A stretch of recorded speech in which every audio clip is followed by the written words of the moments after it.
Hi, this screencast is on objectivity and this idea about values and whether or not sociology should be and can be value-free. Is our learning focus. Okay, first of all, thinking about the words that we use within sociology. So, objectivity is this idea that we can do things without any bias and without any preconceived ideas. Subjectivity is more based on bias and a lack of objectivity. So, objectivity and value. So, early positivist sociologists such as Comte and Durkheim believe that it's not about opinion, it's about this idea that science can help us highlight what the best society is, and to do so we do this without subjectivity, we do it from an objective viewpoint. What we're trying to aim is to discover the truth and uncover like natural laws about society. And by revealing these, we can actually come up with what the best type of society is and the correct type of society, and shape society based on these scientifically found ideologies. Now, Karl Marx looks at things and to a certain extent thought of himself as a scientist in a way, and he looks at this idea of evolution of society and how society has this natural evolution, and there's a line of development within human society, and basically what Marx believes is that this line, this evolution, this growth will ultimately lead to a communist society naturally, and this will happen. What Marx believes that we have to do as sociologists is reveal the truth behind the inequalities and highlight these. That's what we're going to do. We don't need to shape or change necessarily society, because it's going to naturally happen. What we do is we highlight truths within the current society, and that will actually help in the natural change of society. It kind of takes for granted as well that communism is going to happen. It's just it's an eventuality that is going to happen. Moving on from a positivist perspective, Weber believes that facts don't necessarily, the facts within societies don't then actually influence our values. So if we think about it from a functionalist or viewpoint, the facts of society, what happens in society, actually shapes what we believe is right. We have this value consensus. Weber doesn't necessarily believe that actually that does equal values. They can be interlinked, so values can actually shape society and shape the facts of society. He believes that the research process is very much relying on an essential role of values in research in the four things that we do when we think about research. So the first thing we're going to look at is the values to guide our research. Now, from a phenomenological viewpoint, the world, society around us is just a load of meaningless, infinite facts. We need to select certain things. How do we know what to research unless we take into consideration what is researchable? We need to use our own opinion and base these on our own values to decide that yes, actually, domestic violence is really important to research. There's a reason behind it. It's based on my opinion, or education, or social class is very important. When we do collection and testing, what Weber says here is that we need to be very objective in this, okay? So maybe take away our own opinions here.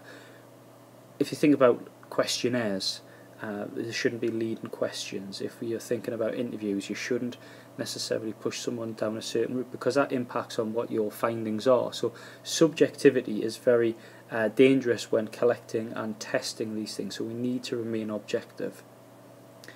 When we interpret, though, our values come back into it. The choice of perspective that we look at, so whether we look at something from a feminist or from a postmodernist viewpoint, is very much shaped by our beliefs and our own values. But what Weber is saying here is that we need to be very clear and spell this out. We need to say this within our own research. We need to say what viewpoint we're looking at things from. Finally,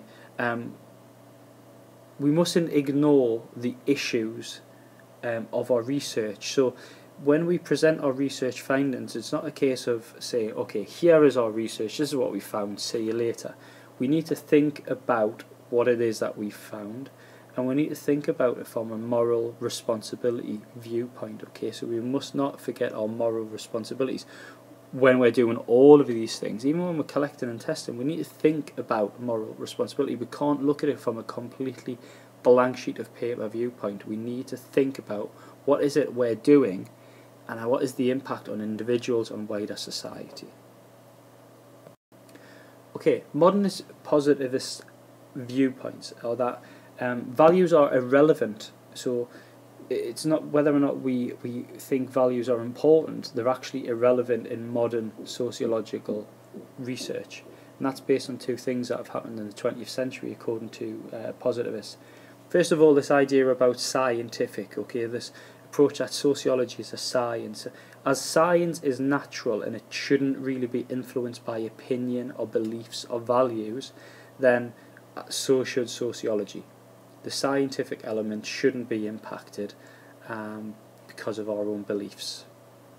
The second thing, and this is quite important, and this came in the mid 20th century, is that the position of sociology within wider society became a lot more prominent, and companies started using it a lot more. Governments started using it a lot more. Advertising companies started using it a lot more. And sociologists were kind of hired out to carry out research on behalf of companies and organisations. So it's not actually the values of the individual sociologist that's important here. It's the values of the people that you're carrying out the research for. It's the idea of your paymaster. So whoever's paying you to do this research. So if Heinz, for instance, are trying to get you to find out, about their products and the impact it has on families, or why families buy their products, then your research is going to be based on their values, not on your personal values. Myrdal and Gouldner believe that we need to take sides, and we need to actually let people know that we are taking sides, because it shows that we have a commitment to a certain cause. And this is very much in contrast to the positivist neutrality side of things. You can think about, say, feminists and Marxists, and they are very clear that they are looking at research from a certain perspective.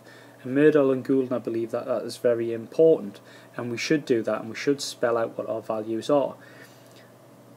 Our own values will reflect in our own work. So it's impossible, according to Gouldner, to be value-free. It's totally impossible. Even if we think about Durkheim as a positivist and this neutrality, it's impossible, because he would have some idea, because of his hypothesis, for instance, he has an idea about what actually is going to happen. And whether or not it happens and he verifies it or whatever, it doesn't really make much of a difference. But his hypothesis has been based on an opinion. So Gouldner believes it's impossible. Our own values will always reflect in our work. Gouldner believes also that it's actually undesirable to be value-free, because if I was to carry out research and it's not something that I really believed in and wanted to understand a bit further, then I'm just becoming a service. So I'm just like a sociologist for rent, and whoever wants to use me for whatever reason, I just go out and do it. It's not what I want to do, and that kind of goes against this idea of sociology, because we should be studying because we want to understand what is happening in wider society. This idea about taking sides and representing people is taken on a little bit further by Becker, who believes that the overdog, so the powerful, the police, etc., are represented by positivists and functionalists. They are finding out stuff on behalf of them, but who's actually representing the underdog? Who's going to side with them? And we need to, according to Becker, understand the powerless to understand social reality. We can't understand how society operates unless we understand the viewpoint of these powerless people, so we need to represent it. Now, you need to be able to take sides to do that. You can't do it from a completely neutral perspective. Just as, theoretically, when you think about positivists and functionalists representing the powerful and police, they are in effect taking sides. So we need to have empathy and understanding of the powerless to understand what social reality is for them. couple of viewpoints then. Positivist believes that it should be value-free and it can be objective, and this is done through quantitative data, so the collection of data. It's not about the collection of meanings or interpretations, which are then subjective. We have to draw our own meanings from these meanings. Official crime statistics are hard data, which are fact. They are there. Their numbers are there. The numbers aren't interpretable. They are just there. They are facts. They are hard data. Positive believes that sociologists are there just to look for patterns and analyse these patterns, not necessarily the reasons why these patterns actually occur, but to actually look for these patterns. They are very generalisable and easily replicated further along, and it's about trying to find these cause and effect views. On the other hand, interpretivists believe that objectivity is not possible and that sociology shouldn't be value-free, because what we're trying to understand is the meanings behind things, but also the fact that the positivist approach is completely false, because quantitative data involves bias in that suicide, the numbers of suicides, for instance, if we take Durkheim's study, that is based on coroner's opinion and bias on whether or not something is constructed as a suicide. They take into consideration their own opinion. It is my opinion this is a suicide. There's no hard or fast rule about whether something is a suicide. Also, in how they analyse the data, there's no way that a sociologist or any kind of study is going to publish every single piece of data and every single finding that they have. You need to choose what it is that you present. That choice comes from opinion and interpretation. They also believe that the research method and the topic that you're doing can be influenced. So the perspective you're coming from. So even if you were looking at, why do people go to food banks? If you're a feminist, you're looking at it from a different perspective than if you were a Marxist or a functionalist. And also the funding implications that Goulden talked about in the 1950s onwards, where funding really came into us. And if I'm being funded by the government, there's going to be certain restrictions on what I find and how I find it and how I carry it out. So it can't be objective. So basically what we're trying to establish, I suppose, are perspectives and research actually just a reflection of individual views. Well, from a relativist viewpoint, this idea about truths. Now, this is a plural, okay? There's more than one truth, according to relativists. So, for instance, again, as we said before, feminists, Marxists, functionalists have different viewpoints and they have different beliefs and views and what they believe is a truth. Now, who is to say that their truth is not true, because there is no independent judging of the correct view? There isn't an independent panel who says, yes, this group of people are correct. It is their view, it's not wrong, and there's no way of actually judging whether it is right or wrong. Thank you very much for listening. Goodbye.